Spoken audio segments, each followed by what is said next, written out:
Good morning all of you दोस्तों। आज ये घटना चक्र आधुनिक भारत के इतिहास का, इसमें लेक्चर कहने को है तो 18, 19, 20 यानी मुस्लिम लीग का गठन, मार्ले मिंटो सुधार, दिल्ली दरबार और राजधानी परिवर्तन। चूंकि इस सब में जो है 5, 5, 6, 6, 7, 7 क्वेश्चन है, किसी में 10 क्वेश्चन है, किसी में 3 क्वेश्चन है, किसी में 8 क्वेश्चन है। इसलिए हमने ये सोचा कि ये तीनों जो है टॉपिक, मुस्लिम लीग का गठन, मार्ले मिंटो सुधार और दिल्ली दरबार और राजधानी परिवर्तन का, तीनों को एक में ही कन्वर्ट कर दिया जाए। इस हिसाब से अगर देखा जाए तो टॉपिक हो गए 3 और आपके लेक्चर 18, 19, 20। इससे पहले 17 तक जो है अलग अलग लेक्चर आए हैं, तो इसमें घबराने की जरूरत नहीं है। इन तीनों से रिलेटेड जो भी फैक्ट्स हैं और जो भी क्वेश्चन हैं उनको हम लोग इस वीडियो में कवर करेंगे। और चूंकि वीडियो बहुत इंपॉर्टेंट है, यहाँ से क्वेश्चन आपके एग्जाम में बने हैं तो फ्यूचर में भी आने की संभावना है। तो देख लेते हैं और वीडियो को देर न करते हुए वीडियो को शुरू करते हैं। चैनल पे पहली बार हैं तो चैनल को लाइक, शेयर और सब्सक्राइब जरूर करें। ये आधुनिक भारत का इतिहास है, घटना चक्र। इसमें मुस्लिम लीग का गठन 1906 ईस्वी में हुआ था और अक्टूबर 1906 में जो है आगा खां के नेतृत्व में मुस्लिमों के शिमला प्रतिनिधिमंडल ने एक ऐसी केंद्रीय मुस्लिम सभा बनाने का विचार किया जिसका उद्देश्य था कि मुसलमानों के हितों का संरक्षण हो। इसी विचारण के अनुरूप ढाका में संपन्न अखिल भारतीय मुस्लिम शैक्षिक सम्मेलन के दौरान दिसंबर 1906 में इस सम्मेलन के स्वागत समिति के जो अध्यक्ष थे तथा राजनीतिक बैठकों के संयोजक ढाका के नवाब सलीमुल्लाह खान ने अखिल भारतीय मुस्लिम लीग के गठन का प्रस्ताव किया। वकार उल मुल्क इसके जो है अध्यक्ष थे। 56 सदस्यीय अस्थायी समिति का चयन किया गया और मोहसिन उल मुल्क तथा वकार उल मुल्क को संयुक्त रूप से संगठन का सचिव नियुक्त किया गया था। लखनऊ में मुस्लिम लीग का मुख्यालय बनाया गया और आगा खां इसके प्रथम अध्यक्ष बनाए गए। इस संगठन के 3 उद्देश्य थे। पहला उद्देश्य ये था कि ब्रिटिश सरकार के प्रति मुसलमानों में निष्ठा बढ़ाना। दूसरा था लीग के अन्य उद्देश्यों को बिना दुष्प्रभावित किए अन्य संप्रदायों के प्रति कटुता की भावना को बढ़ाने से रोकना। और तीसरा था मुसलमानों के राजनीतिक अधिकारों की रक्षा और उनका विस्तार करना। वर्ष 1907 में मुस्लिम लीग का वार्षिक अधिवेशन कराची में हुआ। कहाँ हुआ? कराची में। तथा 1908 में अमृतसर में हुआ। इसी अधिवेशन में मुसलमानों के लिए पृथक निर्वाचन मंडल की मांग की गई थी, जो इन्हें वर्ष 1909 के मार्ले मिंटो सुधार के द्वारा प्रदान कर दिया गया। वर्ष 1908 में लंदन में इसकी एक शाखा सैयद अमीर अली ने स्थापित की थी। तो ये दोस्तों इससे रिलेटेड कुछ फैक्ट था। अब हम लोग इससे रिलेटेड जो है क्वेश्चन देख ले रहे हैं, कैसे क्वेश्चन बने हुए हैं। कह रहा है निम्नलिखित में से किसने ऑल इंडिया मुस्लिम लीग की स्थापना की थी? तो ऑल इंडिया मुस्लिम लीग की जो स्थापना की थी वो नवाब सलीमुल्लाह खान ने की थी। यानी राइट ऑप्शन फर्स्ट नंबर का डी विकल्प चाहिए, नवाब सलीमुल्लाह खान। और नेक्स्ट जो है इसी से रिलेटेड कह रहा है कि अक्टूबर 1906 में आगा खां के नेतृत्व में मुस्लिमों के शिमला प्रतिनिधित्व मंडल ने एक ऐसी केंद्रीय मुस्लिम सभा बनाने का विचार किया जिसका उद्देश्य मुसलमानों के हितों का संरक्षण हो। इसी विचारण के अनुरूप ढाका में संपन्न अखिल भारतीय मुस्लिम शैक्षिक सम्मेलन के दौरान दिसंबर 1906 में इस सम्मेलन की स्वागत समिति के अध्यक्ष तथा राजनीतिक बैठकों के संयोजक ढाका के नवाब सलीमुल्लाह खान ने अखिल भारतीय मुस्लिम लीग के गठन का प्रस्ताव किया। वकार उल मुल्क इसके अध्यक्ष थे।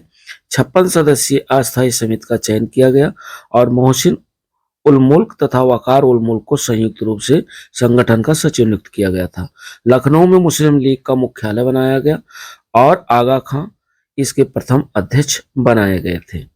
और ये विकल्पों में इन तीनों नाम रहने से इनमें से कोई 2 नाम रहने पर संस्थापक के रूप में चयन का वरीयता क्रम इस प्रकार होगा। पहले नंबर पर सलीमुल्लाह खां, दूसरे नंबर पर आगा खां और तीसरे नंबर पर मोहसिन उल मुल्क। तो इस हिसाब से है। और प्रश्न नंबर 2 कह रहा है कि मुस्लिम लीग के संस्थापक थे, कौन थे? नवाब सलीमुल्लाह खां थे, यानी राइट ऑप्शन सेकेंड नंबर का भी सी विकल्प सही है, नवाब सलीमुल्लाह खां। क्वेश्चन नंबर 3 पूछा गया है कई बार, कह रहा 1906 में मुस्लिम लीग की स्थापना हुई थी। तो 1906 में मुस्लिम लीग की स्थापना कहाँ की गई थी? ढाका में की गई थी। तो राइट ऑप्शन 3 नंबर का डी विकल्प सही है, ढाका। 4 नंबर क्वेश्चन कह रहा है कि अखिल भारतीय मुस्लिम लीग की स्थापना किस वर्ष में हुई थी?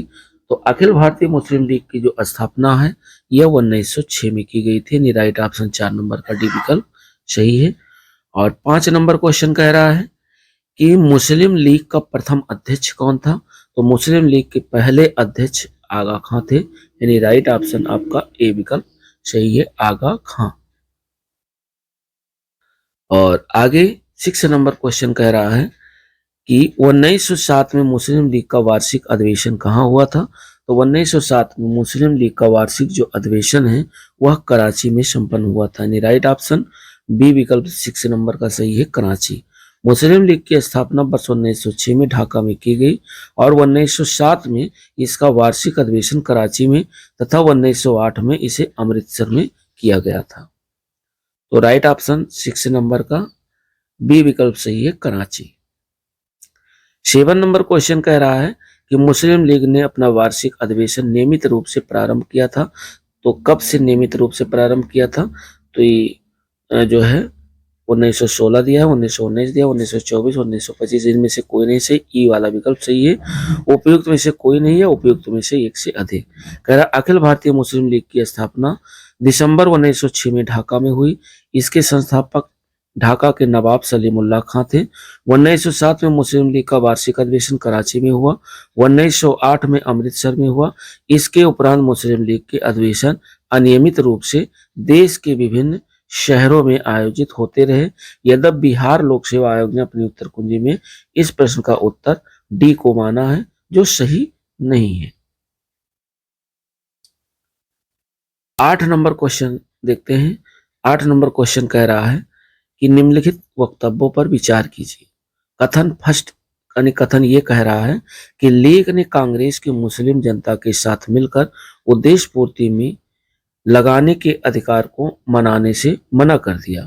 और कारण आर कह रहा है कि वैसा अधिकार अकेले मुस्लिम लीग का ही था।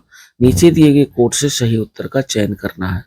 तो इसमें ये तो सही है लेकिन आर गलत है, अर्थात राइट ऑप्शन आपका सी विकल्प होगा, ये सही किंतु आर गलत है। तो राइट ऑप्शन 8 नंबर का सी विकल्प होगा। लीग ने कांग्रेस की मुस्लिम जनता के साथ मिलकर उद्देश्य पूर्ति में लगाने के अधिकार को मनाने से इनकार कर दिया, क्योंकि लीग अपने आप को मुसलमानों का प्रतिनिधित्व करने वाली एकमात्र संस्था मानती थी। इस प्रकार कथन ये सत्य है किंतु यह अधिकार अकेले मुस्लिम लीग का ही था, अतः कथन आर जो है गलत है। 9 नंबर क्वेश्चन कह रहा है कि भारतीय स्वाधीनता संघर्ष के संदर्भ में निम्नलिखित में से कौन सा कथन सही नहीं है? हकीम अजमल खां राष्ट्रवादी तथा चरमपंथी अहरार आंदोलन शुरू करने वाले नेताओं में से थे, तो ये सही है। भारतीय राष्ट्रीय कांग्रेस के संगठन के समय सर सैयद अहमद खां ने इसका विरोध किया, ये भी सही है। और 1906 में गठित अखिल भारतीय मुस्लिम लीग ने बंगाल के विभाजन और अलग निर्वाचन समूह बनाने पर बल विरोध किया, तो ये गलत है। मौलाना बरकतुल्लाह और मौलाना अब्दुल्ला सिंधी काबुल में भारत की अंतःकालीन सरकार का गठन करने वालों में से एक थे, ये भी सही है। इसमें पूछा कौन सही नहीं है, तो राइट ऑप्शन सी वाला जो है यह सही नहीं है। लॉर्ड कर्जन की प्रेरणा से ढाका के नवाब सलीमुल्लाह खां ने बंगाल विभाजन समर्थन आंदोलन का नेतृत्व किया। इन गतिविधियों के पृष्ठभूमि में 30 दिसंबर 1906 को ढाका में एक बैठक का आयोजन किया गया, जिसमें अखिल भारतीय मुस्लिम लीग नामक एक राजनीतिक गठन की स्थापना करने का निर्णय लिया गया। इस संगठन के 3 उद्देश्य थे कि ब्रिटिश सरकार के प्रति मुसलमानों में निष्ठा बढ़ाना, दूसरा था लीग के अन्य उद्देश्यों को बिना दुष्प्रभावित किए अन्य संप्रदायों के प्रति कटुता की भावना को बढ़ाने से रोकना, तीसरा था मुसलमानों के राजनीतिक अधिकारों की रक्षा और उनका विस्तार करना था। 10 नंबर क्वेश्चन कह रहा है कि 1906 में मिंटो से शिमला में मिले मुसलमानों के शिष्टमंडल ने प्रार्थना की। तो क्या प्रार्थना की? तो ये प्रार्थना की कि मुसलमानों के लिए पृथक निर्वाचन वर्ग बनाया जाए, अर्थात राइट ऑप्शन 10 नंबर का ए विकल्प सही है कि 1906 में मार्ले मिंटो से शिमला के मुसलमानों ने मुलाकात की और शिष्टमंडल मुलाकात की और प्रार्थना की कि मुसलमानों के लिए अलग से एक निर्वाचन वर्ग बनाया जाए। तो राइट ऑप्शन 10 नंबर का ए विकल्प सही है। इसमें कह रहा है कि 1 अक्टूबर 1906 को आगा खां के नेतृत्व में मुसलमानों का एक शिष्टमंडल तत्कालीन जो वायसराय थे लॉर्ड मिंटो से शिमला में मिला।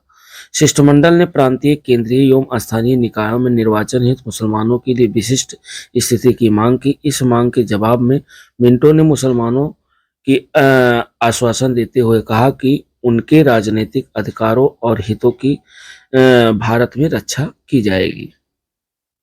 11 नंबर क्वेश्चन कह रहा है कि सन 1908 में अखिल भारतीय मुस्लिम लीग की एक लंदन शाखा की स्थापना की गई।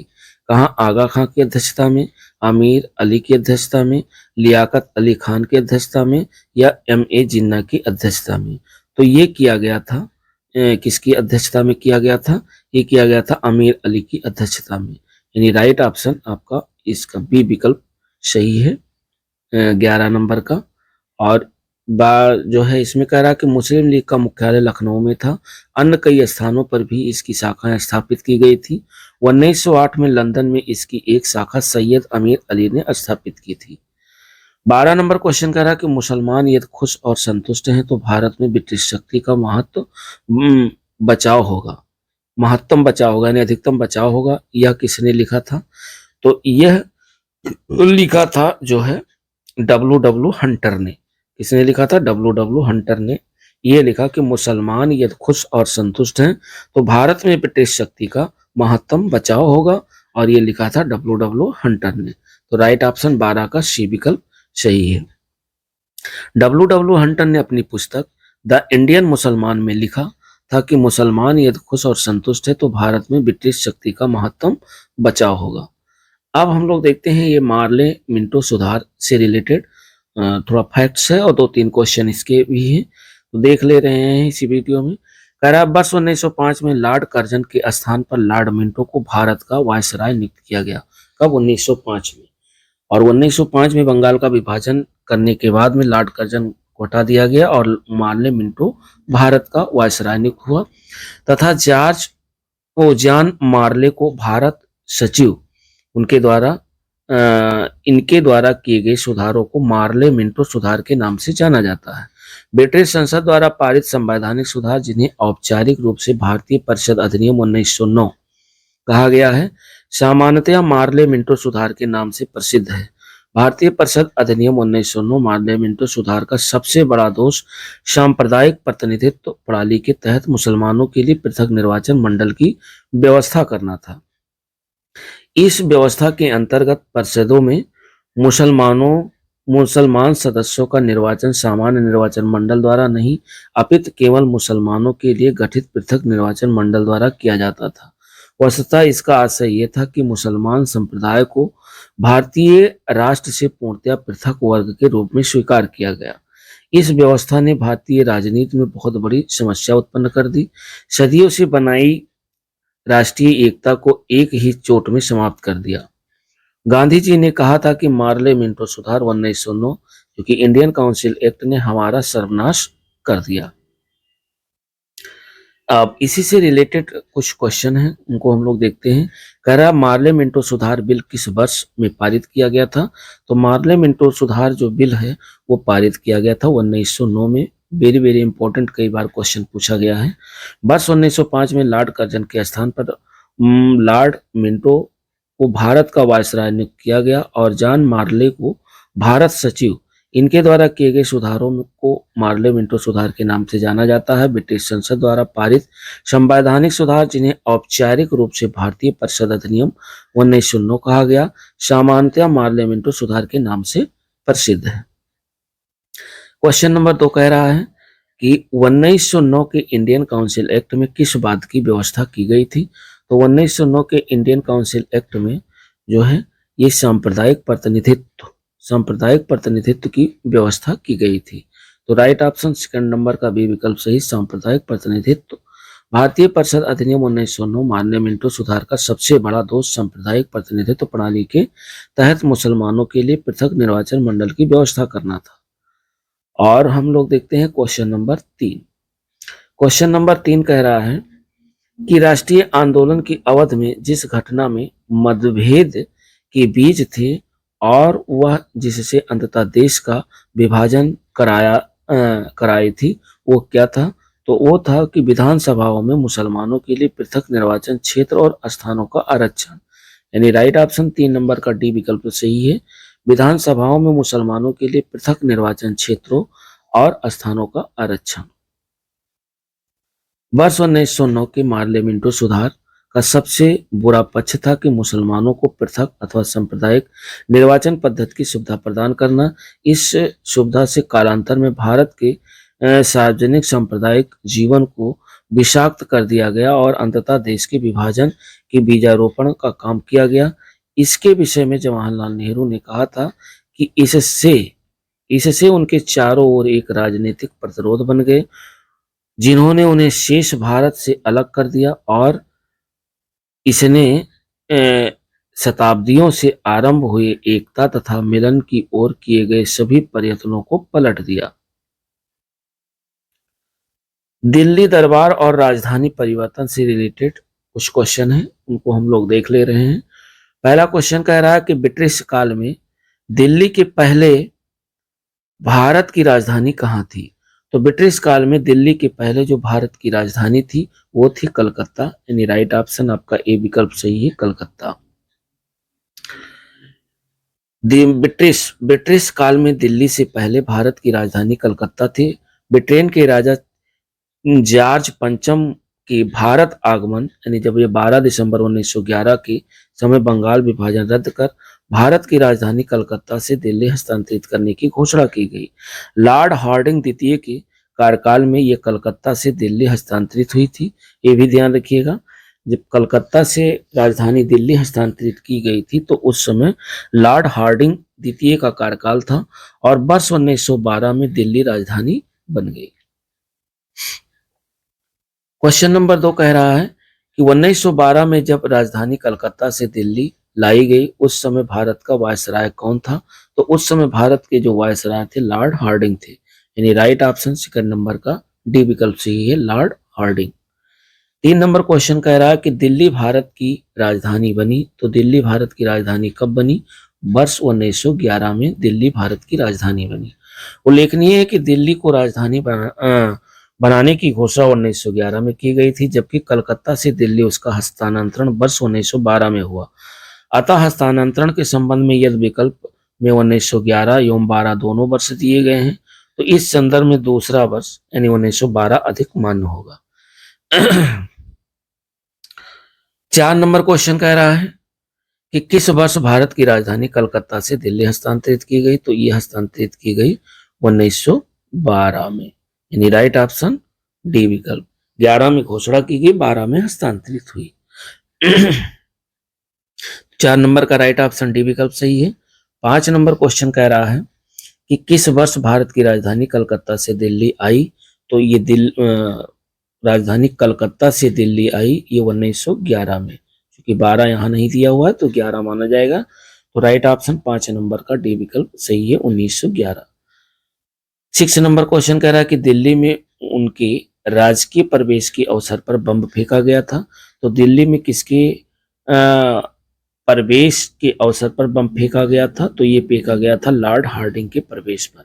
यानी राइट ऑप्शन 6 नंबर का डी विकल्प सही, लॉर्ड हार्डिंग पर बम फेंका गया था। लॉर्ड हार्डिंग इस विभ्रम के प्रभाववश संतुष्टिकरण विषयक कार्य कर रहा था कि उसके द्वारा क्रांतिकारी आंदोलन को सफलतापूर्वक दबाया जा सकता है, परंतु शीघ्र ही उस समय उसका मोह भंग हो गया जब 23 दिसंबर 1912 को दिल्ली में राजधानी हस्तांतरण के औपचारिक समारोह के अवसर पर वह जुलूस के रूप में दिल्ली में प्रवेश कर रहा था। उस पर चांदनी चौक पे बम फेंका गया था।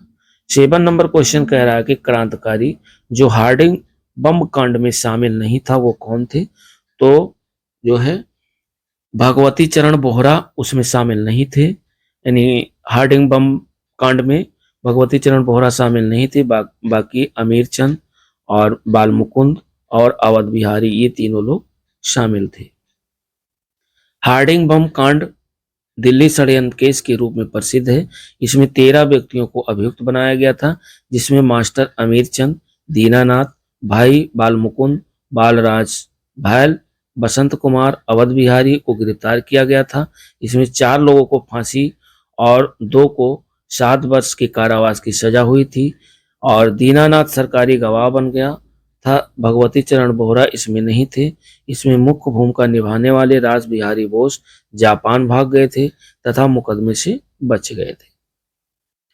8 नंबर क्वेश्चन कह रहा है कि ब्रिटिश शासन के दौरान बिहारी को यानी रास बिहारी को एक अलग प्रांत का दर्जा किस वर्ष प्राप्त हुआ था?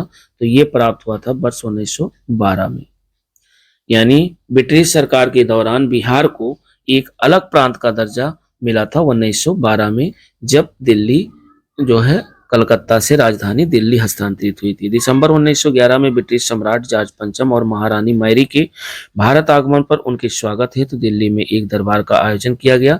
दिल्ली दरबार में ही सम्राट ने बंगाल विभाजन को रद्द कर घोषित कर दिया, साथ ही बिहार और उड़ीसा को बंगाल से अलग कर दिया। यह विभाजन वर्ष 1912 से लागू हुआ और 1 अप्रैल 1936 को उड़ीसा बिहार से अलग कर दिया गया था।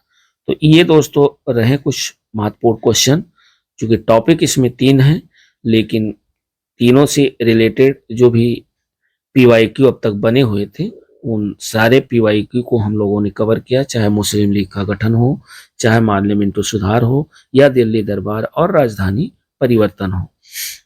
बहुत ही इंपॉर्टेंट टॉपिक है। अब अगली जो टॉपिक होगी वो हमारा लेक्चर 21 होगा और ये घटना चक्र आधुनिक भारत का इतिहास का समझ लेते हैं कि 20 तक हमारे कंप्लीट हो गए हैं और मिलते हैं नेक्स्ट वीडियो के साथ। तब तक के लिए दोस्तों नमस्कार, जय हिंद। और चैनल पे पहली बार हैं तो चैनल को लाइक और अपने मित्रों के साथ शेयर जरूर करें तथा सब्सक्राइब करें। धन्यवाद।